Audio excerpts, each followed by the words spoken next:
फिर एक बार इतिहास की धारा को मोड़ने के लिए, नया इतिहास बनाने के लिए गांधी मैदान में लाखों की तादाद में पहुंची बिहार की संघर्षशील जनता। आप सबको नमस्कार, आदाब, जय भीम, लाल सलाम। 50 साल पहले इस गांधी मैदान से नारा बुलंद हुआ था, भावी इतिहास हमारा है। आज फिर एक बार ये कहने के लिए हम यहां पहुंचे हैं, लोकतंत्र, संविधान, देश बचाने का नारा है, भावी इतिहास हमारा है। ये ऐलान करने के लिए हम यहां पहुंचे हैं। हम यह कहने के लिए आए हैं, पटना और दिल्ली की सरकारों से सिंहासन खाली करो, जनता आने लगी है। बिहार की जनता लड़ेगी, तानाशाही हारेगी। साथियों, देश में पिछले 10 साल से जो पार्टी पूरे हिंदुस्तान को तबाह कर रही है, बर्बाद कर रही है, उसके नाम में तो जनता है, भारतीय जनता पार्टी, लेकिन जनता से कोई लेना देना उसका नहीं है।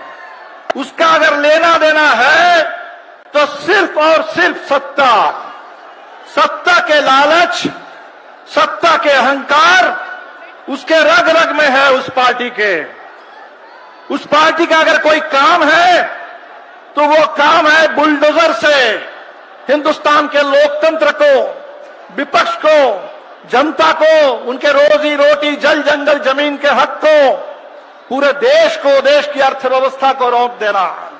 मैं तो कहता हूं कि भारतीय जनता पार्टी को अपना चुनाव चिन्ह बदल करके उस कमल की जगह पर बुलडोजर रख लेना चाहिए। और हम ये ऐलान करने के लिए आए हैं, ये बुलडोजर राज नहीं चलेगा।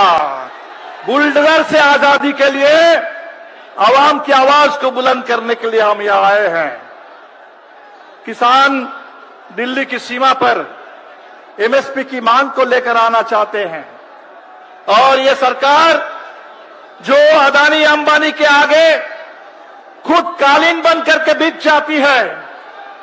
अभी अंबानी के बेटे की शादी का नजारा हम देख रहे हैं, लेकिन जब किसान आना चाहते हैं दिल्ली में तो सड़क पर बैरिकेड लगते हैं, कील ठोक दिए जाते हैं, कटीले तार बिछा दिए जाते हैं, गोली चलती है, किसान शहीद हो जाते हैं।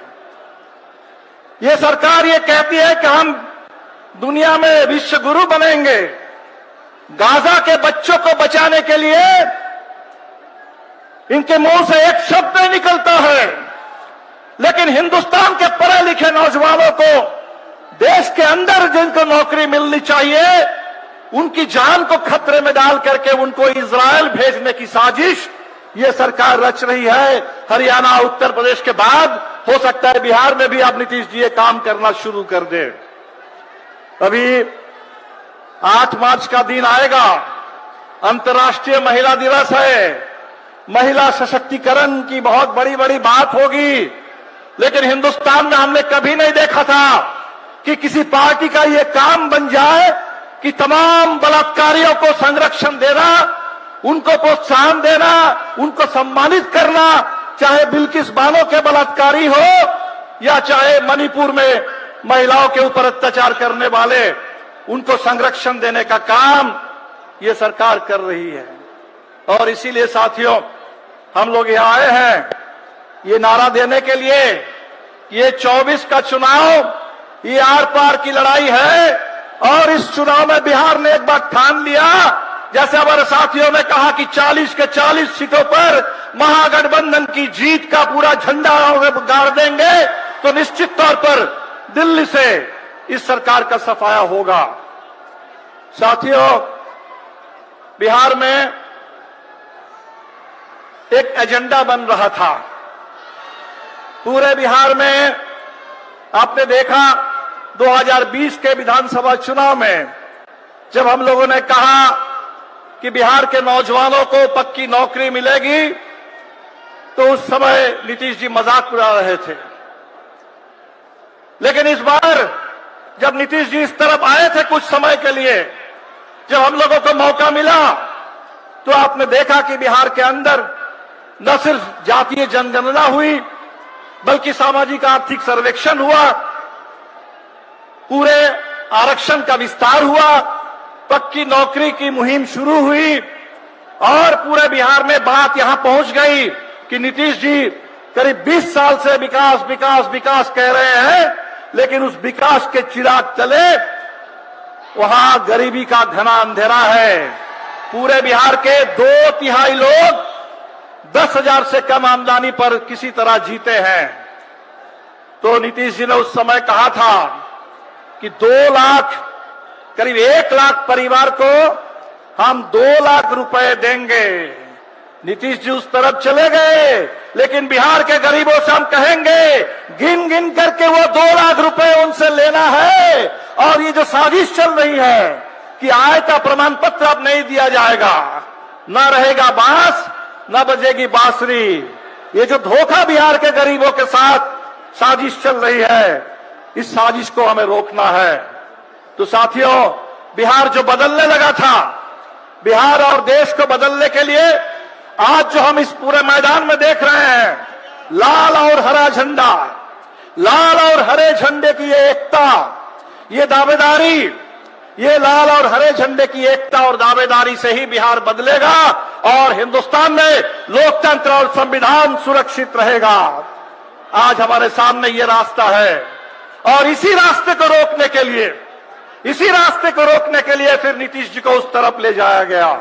हमने तो देखा था सीबीआई का इस्तेमाल, हमने देखा था ईडी का इस्तेमाल, हमने देखा था इनकम टैक्स का इस्तेमाल। इस बार हमने देखा कि भारत रत्न का इस्तेमाल भी इस देश में राजनीति करने के लिए, सत्ता को साधने के लिए हो सकता है। हमने देखा कभी चरण सिंह को दे करके वो किसानों पर गोली बरसाते हैं, कभी स्वामीनाथन जी को भारत रत्न दे करके स्वामीनाथन आयोग की उसको लागू करने की मांग करने वाले किसानों पर गोली चलती है, कभी कर्पूरी जी को, कर्पूरी जी जो राजनीतिक बंदियों को रिहा कर रहे थे अपने समय में बिहार के अंदर, पूरे बिहार में आरक्षण की बात कर रहे थे, शिक्षा के विस्तार की बात कर रहे थे, आज कर्पूरी जी को सम्मान देने के नाम पर आज के बिहार में हम देख रहे हैं कहीं विधायकों को तोड़ा जा रहा है, खरीदा जा रहा है, और जिनको तोड़ना संभव नहीं है, डराना संभव नहीं है, खरीदना संभव नहीं है, माले के जुझारू नौजवान विधायक, मनोज मंजिल की तरह विधायक, उनको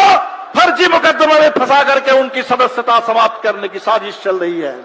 इस साजिश के खिलाफ पूरी एकता चाहिए, पूरा संघर्ष चाहिए। मुझे पूरा भरोसा है कि आज ये जो गांधी मैदान का ये नजारा है, ये सिर्फ बिहार के लिए नहीं है, ये पूरे देश के लिए है। ये इंडिया गठबंधन जिसके बारे में ये बोलने लगे थे कि बिहार से बात चली थी और नीतीश जी मेजबानी कर रहे थे पहली बैठक की, अब तो नीतीश जी चले आए, तब इंडिया का क्या बचा। हम ये बताने के लिए आए हैं कि किसी एक नेता के इधर उधर होने से, किसी एक सरकार को दखल कर लेने से, कुछ विधायकों को तोड़ लेने से कोई फर्क नहीं पड़ता। जनता है जमीन पर और बिहार है लड़ने वाला प्रदेश, तो बिहार की जनता लड़ेगी, तानाशाही हारेगी। इसी के साथ आप तमाम साथियों को हमने देखा कि रात में काफी बारिश हुई, हमारे लोगों को बहुत दिक्कत हुई, बावजूद इसके इतनी मेहनत करके तमाम कठिनाइयों को झेलते हुए लाल हरा झंडा लेकर के बिहार के कोने कोने से बिहार के गरीब यहां पहुंचे हैं। वो लाल झंडा जो मास्टर जगदीश का, राम नरेश राम का, बूटन मुसाहिर का झंडा है, वो लाल झंडा और बिहार के अंदर कर्पूरी जी का, जयप्रकाश जी का ये जो हरा झंडा, ये दोनों की एकता आज पूरे बिहार को बदल देगी, दोनों की एकता हिंदुस्तान को बदल देगी। इसी के साथ आप तमाम साथियों का बहुत बहुत शुक्रिया। इनकलाब जिंदाबाद, महागठबंधन जिंदाबाद।